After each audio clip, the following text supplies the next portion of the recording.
Good evening అండి. మనము అరటిపళ్ళు కొనుక్కొచ్చుకున్నప్పుడు వాటిని ఇలాగే హస్తం అలాగే పెట్టుకోకుండా ఇలా విడివిడిగా ఒకటొకటి తీసి ప్లేట్లో ఇట్లా విడివిడిగా పెట్టుకుంటే అవి వారం ఉన్నా కూడా పాడవకుండా ఫ్రెష్గా ఉంటాయి.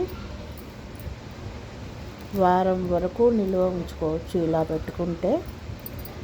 ఎప్పుడైనా అరటిపళ్ళు కొనుక్కుంటే ఇట్లా విడివిడిగా తీసి పెట్టుకోండి. అప్పుడు అవి చాలా రోజులు నిల్వ ఉంటాయి.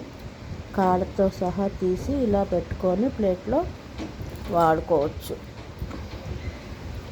వారం 10 రోజుల వరకు అలాగే ఉంటాయి పాడవకుండా.